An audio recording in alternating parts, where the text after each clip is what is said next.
Hi, it's Mindy from Time to Unwind, and we are back for part 2 of making my original post-stitch winter hat. Now, I had hoped to find a few more examples to show you, and what I came up with was this old ratty thing. This is my younger son's. Remember, he has a big head of curly hair. This one is done in front post stitch down to the bottom where I've ribbed it, so that if he chooses, which he rarely does, he can fold it up.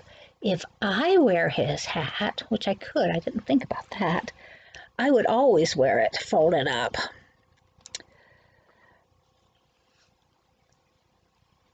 If you don't like folded up, you could slouch it. It isn't really as huge and humongous as it looks. But, so that's one example. Now this one, I originally made for myself.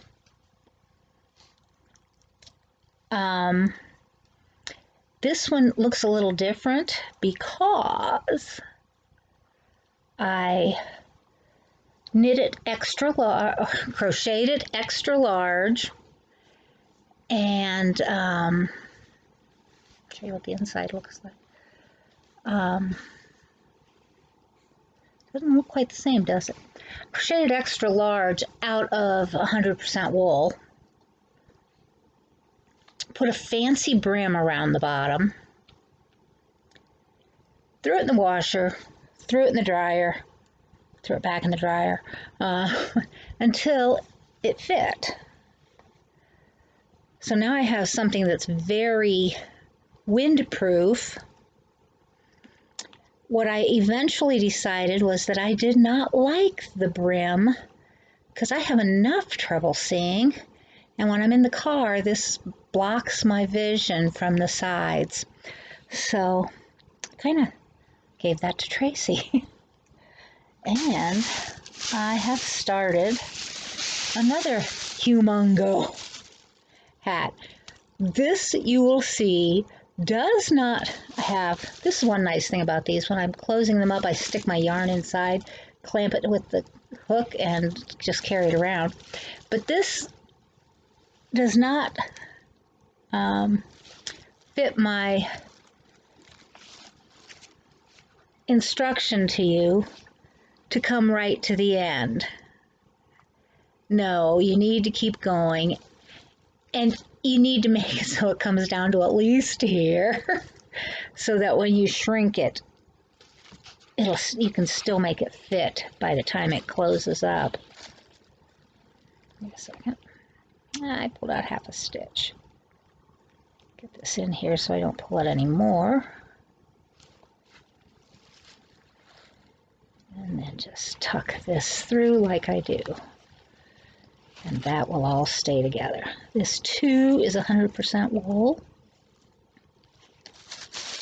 So that is a project I am working on, but I keep getting sidetracked with these other cool projects. And I have a couple of different things I'm doing right now. So let's look at where we are with the hat. We are sitting on it. Hey, no, that's not the hat. That is the scarf I'm making for my husband. That goes with the scarf. Your hat, hat, hat.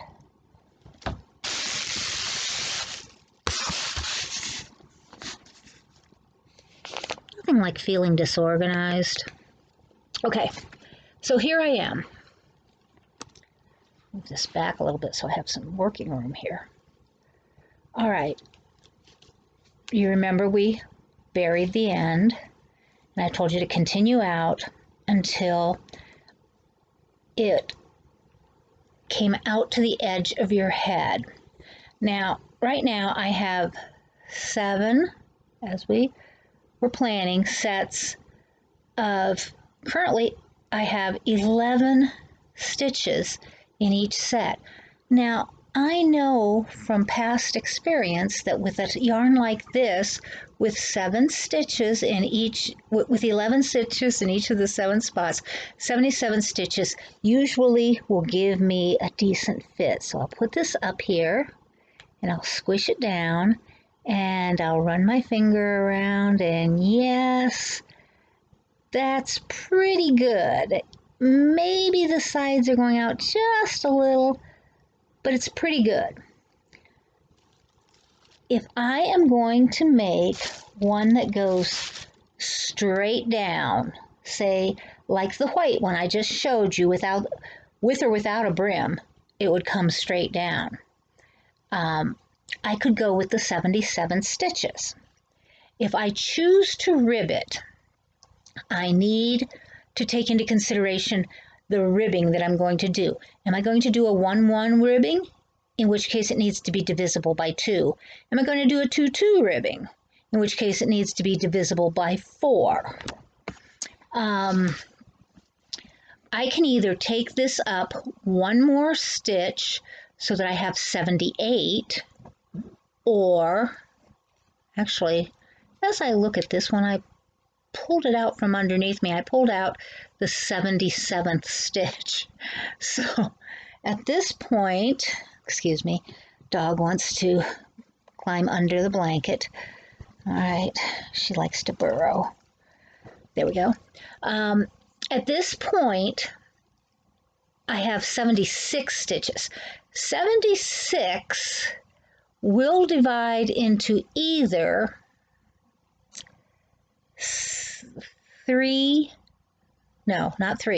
2 or 4.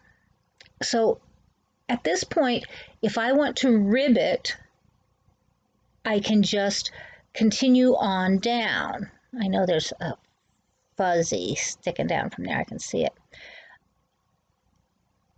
If I don't want to rib it, I can still continue on down.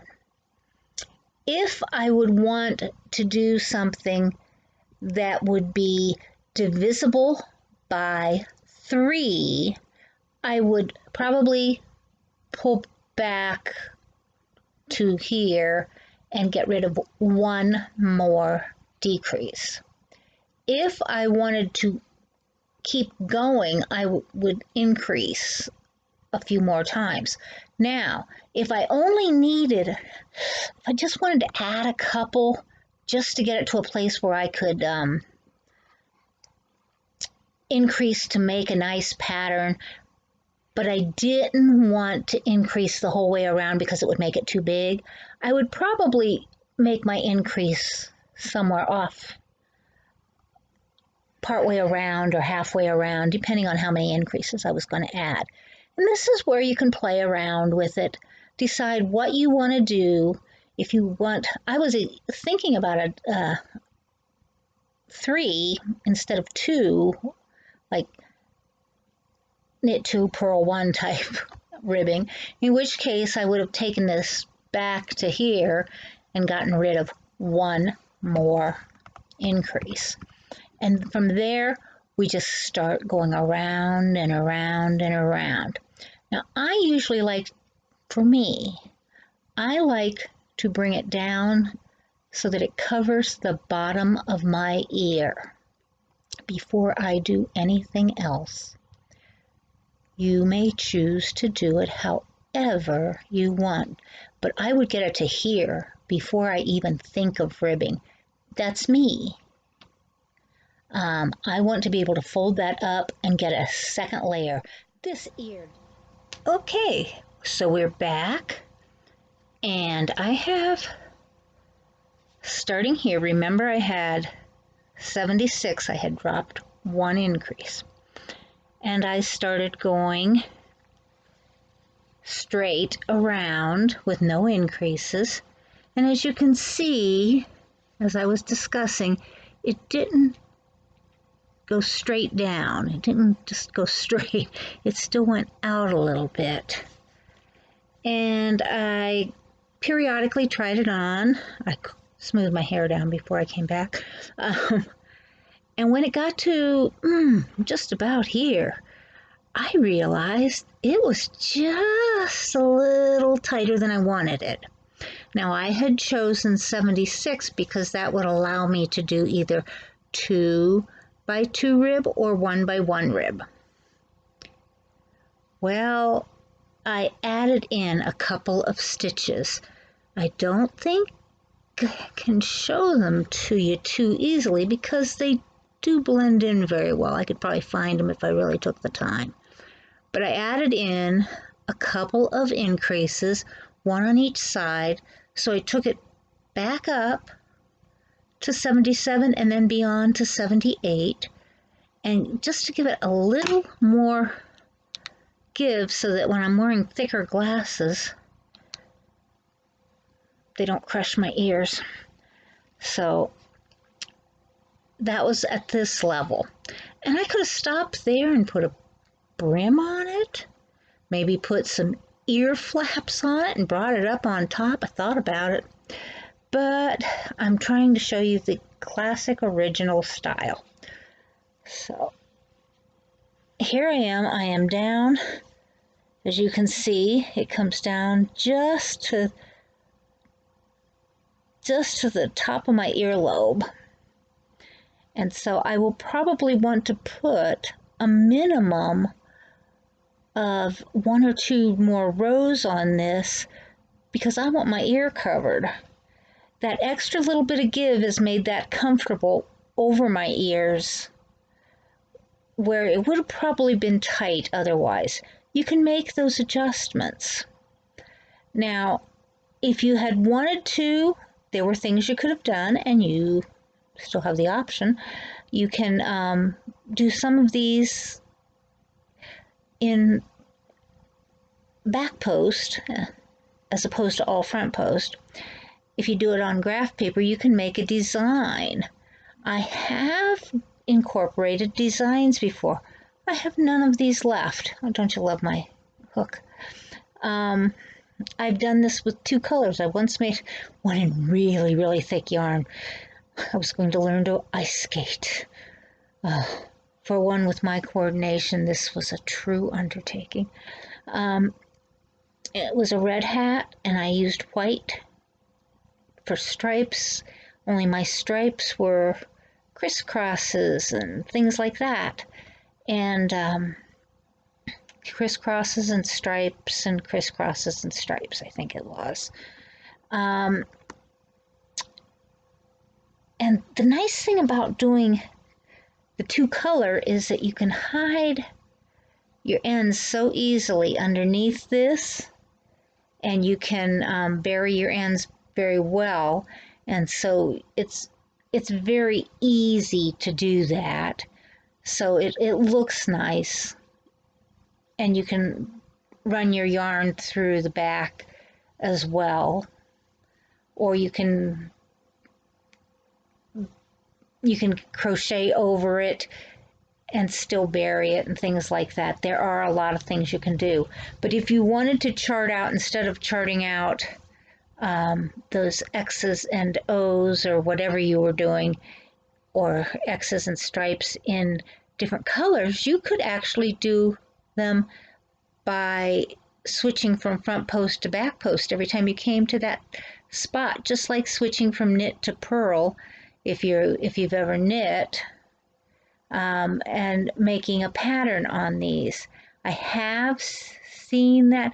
I have done that, but not too often because not usually interested in taking that much time with a hat, because I throw these together. The other thing I wanted to show you was look at the difference here. This is this row I'm working, and see how long the stitch is, the back post stitch. Now look at the row right above it, and be aware that that row over here is just as wide, but when it gets here where I've put the new on, it's narrow, and that is because that much of the stitch is behind it now. And so all that is turned in and to give you all that extra warmth on the inside. So that's how you make your ridges.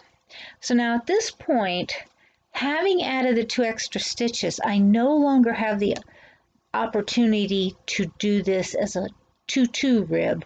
I would have to, if I chose to rib it, I haven't decided yet, and I'm almost to that point, but I would have to do this as a 1-1 rib because 78 isn't divisible by 4, and that's what you need to do a 2-2 rib. But it is divisible by 2. I could still do this with a 1-1 rib. This hat has a 1-1 rib. And as you can see, it looks nice. And it is stretchy. It's pretty well stretched out of shape. This is not a young hat. But I may just make this like the very first ones I made, which was a bucket hat. And just came right down. In fact, I used to sometimes wind a string through the bottom and gather it up and tell the kids you could carry something in it. That went over like a lead balloon half the time. I have boys. But my kids were used to me. What can I say? But in the meantime, I think what I'll do is, I'm pretty sure what I'll do is just continue on downward and do it as a turn up, with the ridges as my turn up, and it will look something like this when I'm done. Well, maybe a little more even, but it'll come down over my ears, and yet it will look like this. That's what I've decided. The top, many times I've put, well, once I put a spider up there. I think I told you that.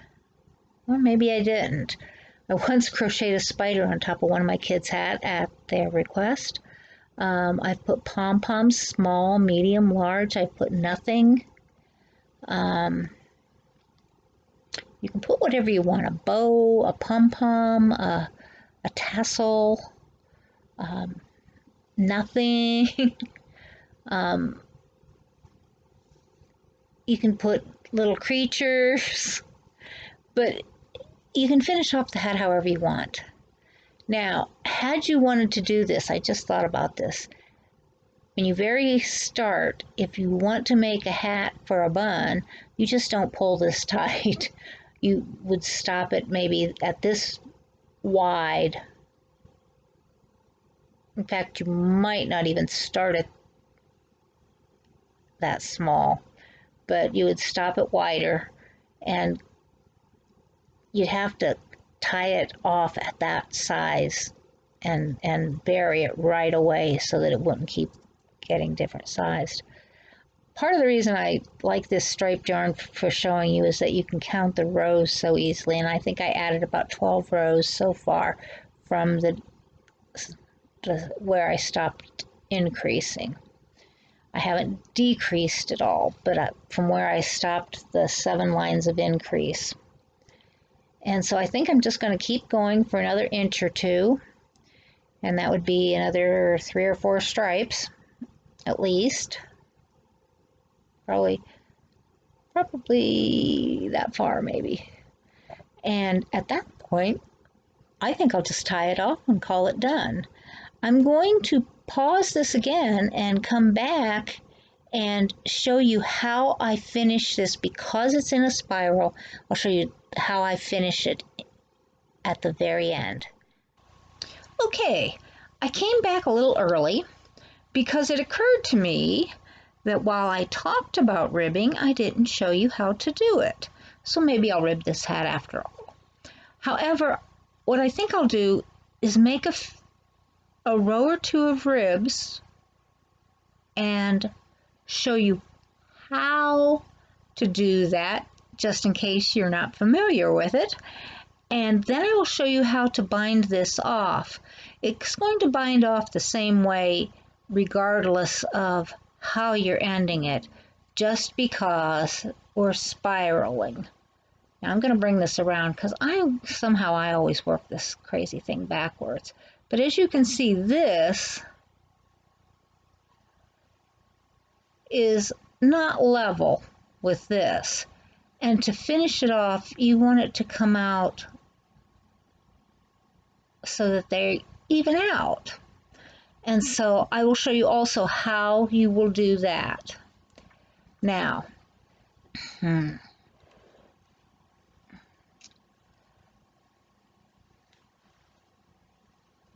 we have been doing front post stitches, which, if I can do this so that you can see it correctly, is where you put the hook in from the front behind the post of the stitch and come out in front again before you wrap and pull it through. Well, excuse me, that's for a single. Wrap and then go behind it from the front, come out the front on the other side, grab your yarn, pull it through, chain through 2, chain through 2. In order to rib, you're going to do back post stitches. You're going to alternate. You're going to do the front post and you're going to do the back post. How does the back post work? You're going to come from the back in around the next post and out in back. Bring your yarn back a little bit, grab it, and bring it through and up. Now, only before you do that, wrap. So, our next stitch is right here. So we go in from the back, around, pull it through 2, through 2. Now, from this side, you can see that this is on the fold back is on that side, whereas for this stitch, it folded it to the front. So you'll see that again because I'm going to do a front.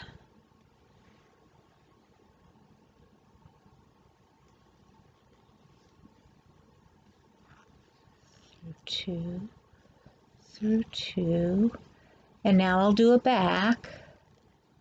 Wrap and go through from back to back. 2, 2. Now, can you see how every other one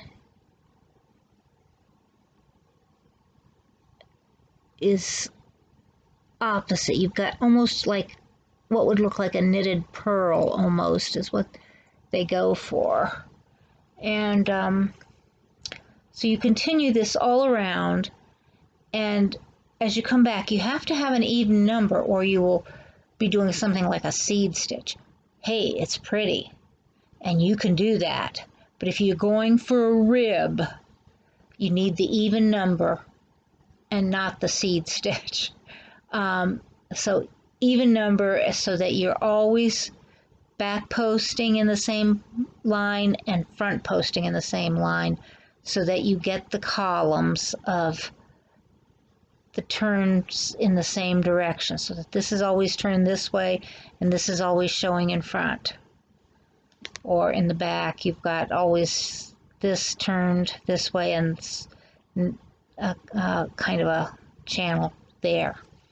And you just continue around like that. Now I am going to show you now how you would end this.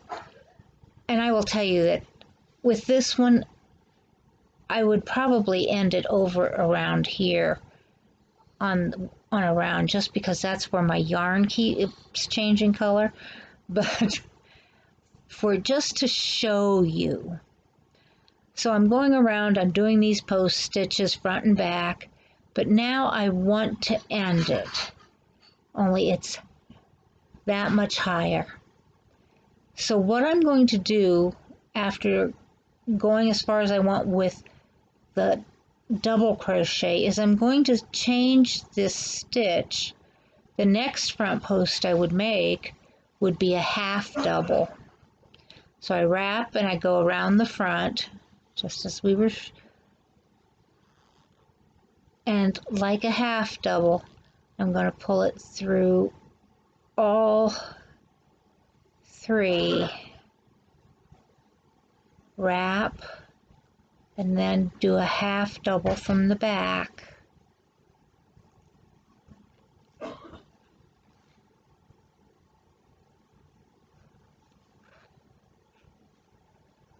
And you can do a couple more half doubles alternating front post.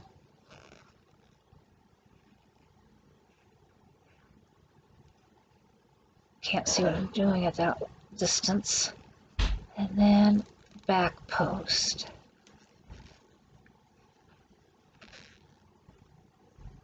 You can make this as gradual as you want. I'm going to redo that one.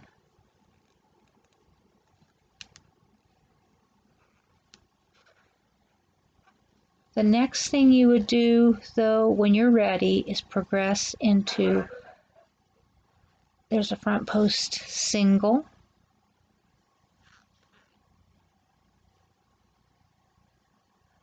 Excuse me. There is a front post single. Now I'll do a back post single.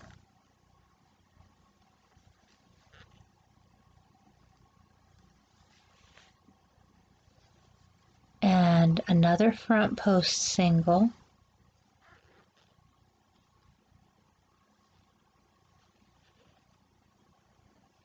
Another back post single.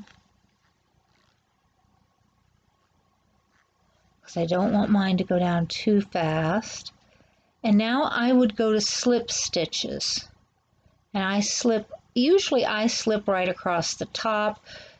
You can try to do post slips, but I don't like them. So I will do a couple of slip stitches. Now with something that changes colors like this, you're going to see that, and it'll look different when you, as you come down and get the ribs going down. And you see that this allows the ribbing to continue as you shorten the stitches. And here we've just leveled them out. And so at this point, you would probably, you might even do one of these jobs where you're going through there and tying this off by knotting that and then burying it, and you would bury it up into this. I, on the other hand, am gonna go back to making my hat and ribbing it. So I hope you've enjoyed this. I hope you make several different varieties, make them in different fibers, different thicknesses. If you do something like with a thick and quick, like a number 6 yarn, those go, wow, those go fast. You're still going out to the edge of the head. If you go too far out, it's going to be very loose, which is fine if you're going to line it. And I have done lined hats before. If you make it too tight, add a stitch here and there. When you realize it's too tight, just add a few as you need them to bring it out just enough to fit. If you make it for a child, you can put a drawstring through. If it's for a girl, you can put a little bow there. There are so many ways to finish it. Like I said, a bow, a pom-pom, spider, whatever you want. But you can make these hats your own. This is just a simple way to make a really warm hat. And I have given so many of these to charity for homeless collections and things like that because they are appreciated. And heck, they're appreciated when you gift them too. So I hope you've enjoyed this. Come back for our next one. I'm not sure whether I'm going to jump into a cow, which I'm thinking about, or if I'm going to go ahead and show you some other stitches and other projects, because right now I'm really into making some crunchy, textury stitch scarves and things. And so I may just go ahead and show you what I'm doing there. And so hope you come back. Remember to push the like button, hit the subscribe button, and remember to tap the bell so that you can get the notifications. Bye. Hi, it's Mindy. For just a moment, I wanted to show you I finished it, and I didn't do either of the things I said I was going to do.